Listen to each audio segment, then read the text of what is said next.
La última muestra de esta dura realidad es el aumento de las tasas universitarias, que va a afectar a todos los que cursen estudios superiores. La media de ese incremento será del 50%, unos 500 euros por curso y alumno, de 1.000 a 1.500, así es como quedarán las matrículas. Y los que peor lo pasarán serán los repetidores o los que suspendan, abonarán hasta el 100% de la tasa. Ya se advirtió al principio de esta crisis profunda, nada será igual. Saludos y muy buenas tardes, señores. Otro viernes decisivo para nuestro país, para el futuro de nuestro país y también para nuestro futuro como ciudadanos. El Gobierno aprueba hoy medidas de gran calado y con efectos directos sobre los ciudadanos, que tenemos que pagar más por los servicios que recibimos. Medicamentos y educación, Inmaculada, están hoy en el punto de mira. Hoy se aprueban recortes que alcanzan los 10.000 millones de euros en sanidad y educación, con ese copago farmacéutico y esa subida de las tasas en las universidades. Y además, Marisa Páramo, es previsible que el Gobierno explique las medidas que se adoptan en respuesta a Argentina por el caso YPF. Así es, un Consejo de Ministros abundante, más que nada por los temas a tratar. Se prevé que se pongan estas medidas necesarias para ahorrar los 10.000 millones de euros en materia de sanidad y educación. Pero además, medidas no exentas de polémicas, como por ejemplo el copago farmacéutico o la subida de tasas universitarias. Como decía, y sobre la mesa, otro de los temas de máxima actualidad durante esta semana, el Gobierno de Mariano Rajoy deberá decidir la respuesta concreta que le va a dar al Ejecutivo argentino por la expropiación de YPF. Las fuertes críticas que está recibiendo el Gobierno por las medidas anunciadas esta semana obligan al propio Mariano Rajoy a explicar los motivos que llevan a tan drásticos recortes. Lo hacía anoche en Colombia, pedía un esfuerzo más y explicaba el motivo. No hay dinero para atender al pago de los servicios públicos. No hay dinero porque hemos gastado muchísimo durante estos últimos años. Y por tanto, esto es lo que hay que hacer para en el futuro poder salir de esta situación.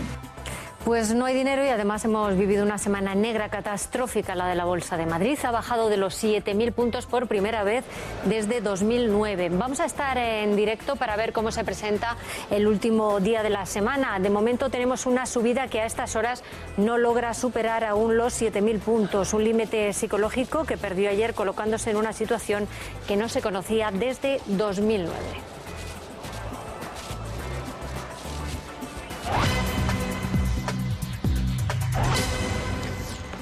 Lo último que hemos conocido sobre los recortes del Gobierno hace referencia al mundo universitario, a la educación. Ya se decían que de los 10.000 millones en sanidad y educación, 3.000 lo serán para las políticas educativas. Queremos preguntar hoy, Inmaculada, la opinión de la gente sobre la subida de las tasas. Tasas universitarias. Y esa subida de las tasas universitarias, atentos porque va a perjudicar sobre todo a los repetidores, a los que suspenden. Y la pregunta es si todo el mundo va a poder acceder a una carrera universitaria si suben los precios y cómo actuarán las becas para ayudar a los que lo necesiten. Ya saben que pueden contestarnos a esta pregunta. ¿Es necesaria la subida de las tasas universitarias? A través de las redes sociales, si es Twitter, @aldiamediodía, o Al Día Mediodía en la página Facebook de 13 Televisión. Será en un ratito. Contamos con sus respuestas, sus opiniones a través de las redes sociales. Nosotros volvemos de inmediato, lo hacemos ya, para recibir a un invitado especial. Hoy está con nosotros el presidente de la Comisión de Sanidad del Congreso de los Diputados, Mario Mingo, con el que enseguida conversamos. Será en tan solo un minuto. Euros en la grave situación de las arcas públicas. Efectivamente, el pago de una parte de los medicamentos recetados por la Seguridad Social y la subida de las tasas universitarias son aprobadas hoy en un Consejo de Ministros, Marisa Páramo, que va a dar respuesta también a Argentina por la nacionalización de YPF. Mucha expectación hay hoy en torno al Consejo de Ministros. El Gobierno prevé dar el visto bueno a varios decretos que permitan aplicar medidas de recorte de esos 10.000 millones de euros en materia de sanidad y educación. De esos 10.000 millones de euros, 7.000 saldrán de la sanidad, con medidas no exentas de polémica, como el famoso copago farmacéutico de los medicamentos en función de la renta, una medida de la que, por cierto, estarán exentos los parados sin prestación. En materia educativa se pretende ahorrar 3.000 millones de euros con medidas como elevar a un 20% máximo los alumnos por clase, también fijar la carga lectiva del profesorado y disminuir la financiación pública de los estudios universitarios de un 85% hasta un 75%. Otro de los asuntos a tratar hoy en la mesa del Consejo de Ministros es que el gobierno de Rajoy deberá decidir esa respuesta que va a dar al Ejecutivo argentino por la expropiación del 51% de YPF. Medidas que, como ya han adelantado el ministro de Asuntos Exteriores y de Industria, serán claras y contundentes.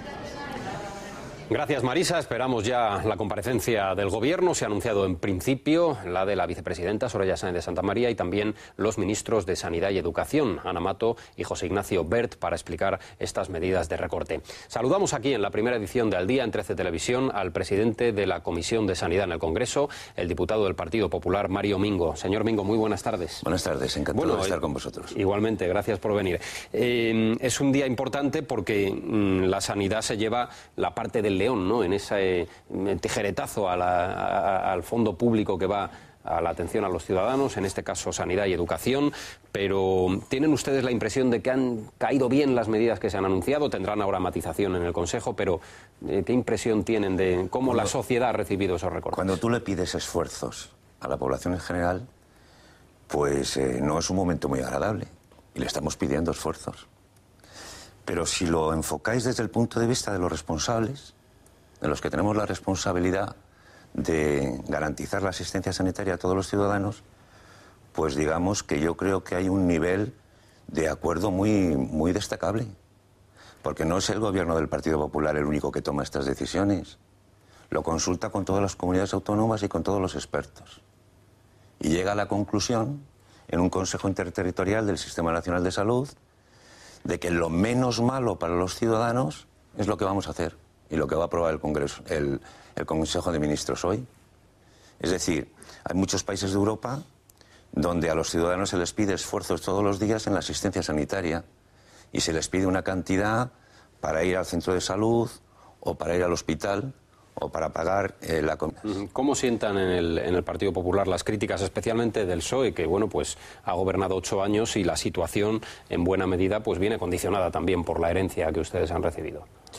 La verdad es que, hombre, estamos en la vida pública y yo creo que tenemos que aceptar con tranquilidad cuáles son las críticas, pero sí las críticas tienen que tener un fondo de responsabilidad. Escuchar al secretario general del Partido Socialista, Alfredo Pérez Rubalcaba, hacer crítica en relación con esto que llevamos años trabajando y que los expertos socialistas también están de acuerdo en esta línea, porque claro, si no estuvieran de acuerdo, parece poco probable que responsables de las comunidades autónomas gobernadas por el Partido Socialista hubieran estado de acuerdo con el resto de las comunidades. Porque ya lo habíamos visto en la legislatura pasada, cuando teníamos la subcomisión para el estudio del Pacto de Estado en Sanidad y cuáles eran las reformas que hay que hacer. Y ya les anuncio que tenemos que hacer más reformas para que sea sostenible. Porque debemos 15.000 millones de euros. Y si no se toman reformas, al año que viene deberemos 22.000 millones de euros. Gracias, Fran. Bueno, pues va a tener razón, señor Mingo. La bolsa va a cerrar por encima del 7.000, aunque después de una semana catastrófica, hay que decirlo. En fin. Bueno, gracias a Dios. Vamos a ver si vamos saliendo. Gracias por explicarnos aquí en 13 Televisión lo que se puede explicar de momento de la reforma de ese recorte en la sanidad. Son 10.000 millones en conjunto para sanidad y educación. Y bueno, pues a partir de ahora el Congreso tiene la palabra y el trámite parlamentario seguramente decidirá cómo quedan esos recortes. Señor Mingo, muy buenas tardes. Muchas gracias. Pues muchas gracias a vosotros. Vamos a seguir nosotros adelante, vamos ahora hasta Sevilla, porque hasta Sevilla, a ver dónde estoy aquí, estoy allí, estamos aquí. La juez de Sevilla, Mercedes Alaya, reactiva la investigación judicial por el caso de los ERE irregulares, ya saben, los expedientes de regulación de empleo en la Junta de Andalucía. Hoy ha tomado declaración al que fuera consejero de empleo del gobierno socialista, imputado por hasta 6 delitos. La gran duda es si Mercedes Alaya enviará al exconsejero a prisión o no. Marta Frade ha seguido esa comparecencia. Buenas tardes. La juez de instrucción número 6 de Sevilla, Mercedes Alaya, que investiga casos de irregularidades de expedientes de regulación de empleo tramitados por la Junta de Andalucía, ha llamado a declarar a Antonio Fernández, ex consejero de Empleo. Ya había sido llamado el pasado miércoles, pero la Guardia Civil ha presentado documentación sobre unas bodegas jerezanas llamadas González Vías, en cuyo ERE de 2008 está incluido, cuando Antonio Fernández había cesado la empresa en 1981. Cabe destacar que figura como empleado de esta empresa desde la fecha de su nacimiento, en 1956. El exconsejero de Empleo también está imputado en el libramiento de 647 millones de euros en la denominada Fondo de Reptiles. Bueno, pues el arzobispo de Madrid, Antonio María Rouco Varela, ha alertado sobre lo difícil que le resulta nacer a los discapacitados. Ha dicho que los diagnósticos prenatales se lo ponen cada vez más complicado y casi no nacen niños ya con síndrome Down. Son palabras pronunciadas en un congreso sobre las paradojas de la discapacidad. Creo yo que hay que alertar a un peligro previo. Y hablamos de...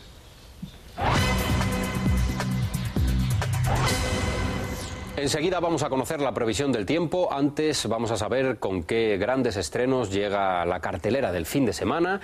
José Ignacio Bert nos va a introducir en las principales películas del fin de semana, empezando por una que está muy de moda entre la gente jovencita. Se llama Los Juegos del Hambre. Nuestros tributos, Pita Malak y Katniss Everdeen. Solo quieren espectáculo, es lo único que quieren. Somos 24, Gale, y solo uno sale con vida. Si no ha oído hablar usted de los Juegos del Hambre, es que no tiene ningún preadolescente a su alrededor. Ojo al argumento porque se sale de lo corriente. En un mundo futuro, una sociedad tiránica elige a 24 jóvenes para que luchen a muerte entre ellos hasta que solo sobreviva uno. Jennifer Lawrence encabeza un reparto en el que figuran desde Donald Sutherland al cantante Lenny Kravitz. Bethany Hamilton no se está guardando nada. Bethany Hamilton consiguió que un terrible accidente en el que un tiburón le arrancó un brazo no terminara con su carrera deportiva como surfista. Ahora los estudios Disney nos traen su historia real llevada al cine, interpretada por Ana Sofía Robb, que se ve arropada por veteranos contrastados, Helen Hunt y Dennis Quaid. Patricia. Oh, todavía no te han jubilado, ¿eh? Oye, ha llegado a mis oídos eso de la pesca del salmón en Yemen. ¿Te gusta la idea? La pesca del salmón en Yemen. Detrás de este llamativo título se esconde el en principio delirante proyecto que un especialista en piscicultura recibe de parte de un caprichoso jeque.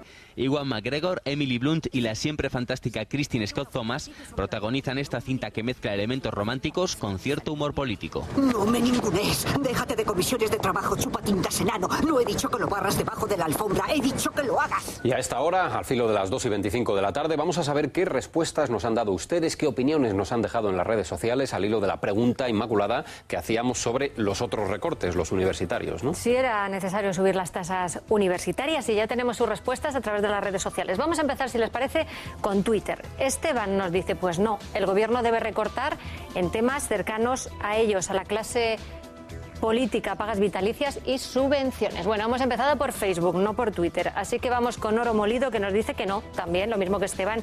Es sencillo, volvemos a los tiempos del nodo y el blanco y negro. Estudiará quien tenga dinero. Francisco Javier nos dice, algunas sí, el que no aproveche el tiempo y suspenda, pues que al año siguiente le cueste más, así espabilarán.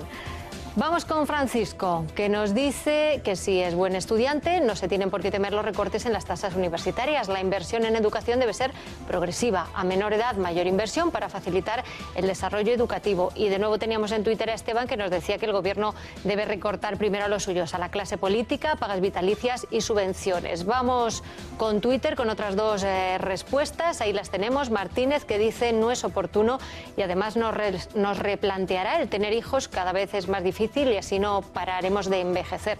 Y Charo finalmente, que dice me parece necesario, ya que hay, como en otras instituciones, un despilfarro en las que sobran universidades. Bueno, voy a tener que volver a ir a la universidad, que estoy un poco espesa, a aprender a leer a primaria.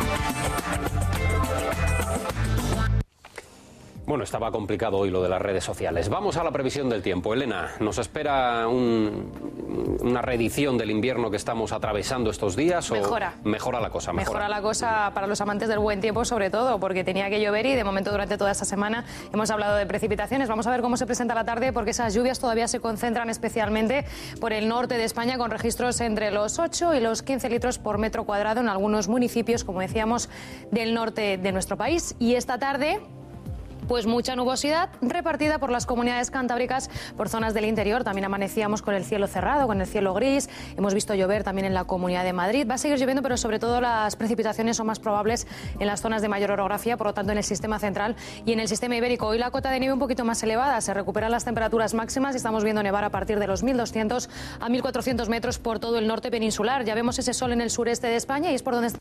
Mismo sitio. Efectivamente, después de un buen fin de semana que les deseamos, el lunes a las 2 menos 5 en Al Día, primera edición. Que lo pasen bien.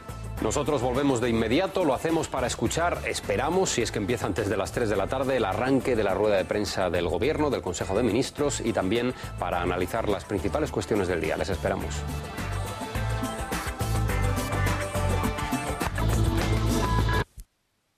Al día, y lo hacemos ya para entrar en la página de análisis, en nuestra mesa de debate, en la que ya saludamos a Charo Zarzalejos. Charo, muy buenas tardes. ¿Qué tal, Víctor? Buenas tardes. Y hoy nos acompañan también Jesús Cintora. Jesús, buenas tardes. Y Luis Peiro. Don Luis, muy buenas tardes. ¿Qué tal? Muy buenas tardes. Bueno, pues estamos aquí todos muy expectantes, esperando a ver qué va a pasar con la rueda de prensa posterior a la reunión del Gobierno de hoy. Ya saben que se aprueba el recorte de 10.000 millones de euros. Inicialmente es lo previsto en sanidad y en educación. En sanidad, la parte más importante, como decíamos antes, esos 7.000 millones, el copago farmacéutico, no me cansaré de decirlo, amigo Cintora, copago farmacéutico no sanitario, y también el aumento de las tasas universitarias para aquellos que tengan que matricularse el próximo curso, que lo van a hacer, bueno, pues con una subida considerable.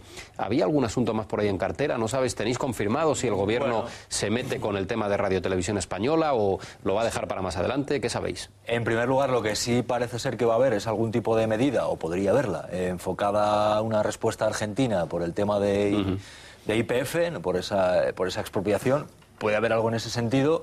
Y también hay quien está, no sé si lanzando globos sonda o amenazando o intentando que alguien se ponga nervioso, o verdaderamente se va a hacer efectivo, lo cual a mí me parecería un escándalo, un decreto para cambiar el modo de elección de la dirección de Radio Televisión Española, y en vez de hacerlo con el amplio consenso que hay ahora mismo en el Parlamento, hacerlo por decreto, y lo cual yo creo que derribaría prácticamente lo poco que se había avanzado en el ente público, o mucho en la legislatura anterior. Veremos lo que ocurre. En cualquier caso, lo de las tasas universitarias y lo del, si no le llamas copago sanitario, a fin de cuentas es copago farmacéutico. Copago farmacéutico, es la matización que vale como quieras, lo que la gente sabe ya es que va a tener que pagar más. Sí. Igual que tiene que pagar más de la luz, del gas. Pero no por un acto médico, sino por los medicamentos prescritos, ¿no? Pero efectivamente, de momento tiene que pagar más por los medicamentos prescritos, lo cual no es baladí, porque si hubiera sido algo en lo cual la gente vea que va a tener que pagar menos, pues casi sería para tocar las campanas de cada pueblo de este país, porque como ahora mismo todo es subir y encima a los mismos, que es a las clases medias, pues es curioso. En cualquier caso, nada, básicamente, y por resumir y no alargarme, fundamentalmente lo de las tasas universitarias, la propuesta es un incremento que puede suponer más de 500 euros para el alumno que vaya a matricularse a partir del curso que viene, y por otra parte, en cuanto a lo que es ese medicamentazo, básicamente es hacer que paguen más los pensionistas, que son los que compran el 80% de los medicamentos en este país. Espera un momentito, es que antes te he creído entender en relación a la posibilidad de que se apruebe un decreto para modificar el sistema de elección de los consejeros de Radio Televisión Española, y en consecuencia la figura del presidente. Lo que pasa que efectivamente en la legislatura anterior se aprobó, digamos, unas nuevas reglas en las que era necesario el consenso entre Partido Popular y Socialista para obtener 3/5 del Parlamento, pero lo que es imposible es pactar si uno no quiere pactar. O sea, el PSOE se encuentra muy cómodo con una corporación de Radio Televisión Española con la composición actual, y ha aceptado el Partido Socialista los nombres que se le han propuesto. ¿Qué sabéis de eso? Porque, es decir, para que haya consenso, las dos partes tienen que estar de acuerdo, y eso es por lo que se queja el Partido Popular, de que aquí no se quiere un acuerdo y tenemos que cambiar esta situación, ¿no? Me da la impresión de que no han intercambiado siquiera nombres. Me da la impresión de que yo creo que fue un error cuando hicieron un PAC, es decir, todos los cargos institucionales pendientes, Tribunal Constitucional, Tribunal de Cuentas y tal, más el presidente de la Corporación de Radio y Televisión Española, las negociamos juntos y nos damos de plazo hasta el final de este periodo de sesiones, que si no recuerdo mal, estamos hablando de junio, julio. Bueno, a partir de ahí parece que hubo una reunión privada que reconoció Rajoy con el escándalo de Rubalcaba, porque según él fue convocado a algo discretamente y para que no se hiciera público. Y ahí no parece que avanzaran demasiado. Yo creo que no llegaron ni a los nombres, sinceramente, porque es más, quedaron en verse a la vuelta de las elecciones andaluzas y asturianas. Esa reunión, que se sepa, no se ha producido y no sé si han intercambiado nombres. Entonces, me da la impresión de que... Pero no tienen que ser directamente ellos. Los equipos de ambos habrán trabajado en algún nombre, ¿no? Digo yo. Claro. La información oficiosa, y digo oficiosa porque tanto Rubalcaba como Rajoy guardaron escrupuloso silencio sobre aquella primera reunión, información oficiosa dice que salieron a relucir algunos nombres, en concreto el del presidente de Televisión Española. Debía haber más de uno y se dejó para el estudio. Y hubo mutuo acuerdo en decir, mira, vamos a hacerlo después de las elecciones andaluzas, y se dio la fecha del mes de junio, no tanto por el afán de agotar el plazo, sino para quitarse presión de encima. Es decir, si nosotros decimos que el acuerdo es en junio, no estamos sujetos a la presión de, oye, ¿qué pasa? ¿Qué pasa? Realmente, en principio, hay tiempo hasta junio, que fue lo que se dijo. ¿Qué ocurre en el caso concreto de Televisión Española? Bueno, ocurre que el gobierno está recibiendo mucha presión por una parte importante. El problema es que el gobierno se tiene que acostumbrar a no decir nunca jamás. No tenemos que precipitar de todas formas metemos. análisis, no tenemos que precipitarlos porque el gobierno está hoy aprobando esas medidas que luego tendrán un trámite parlamentario, que serán diferentes a lo que se ha dicho en muchos aspectos, pero bueno, desgraciadamente no ha comenzado aún la comparecencia del gobierno, de la vicepresidenta y los ministros, con lo cual no podemos darles cuenta hoy, a esta hora, de lo que el gobierno ha aprobado exactamente, aunque se viene ya comentando. A las 8:30 de la tarde, Alfonso Merlos y María Rodríguez Vico protagonizan y presentan una segunda edición de Al Día, donde tendrán absolutamente toda la información al respecto. Gracias, señores, por acompañarnos. Gracias a vosotros. Nos vemos la próxima semana. Les esperamos el lunes, poco antes de las 2 de la tarde, aquí en 13 Televisión. Un saludo y muy buenas tardes.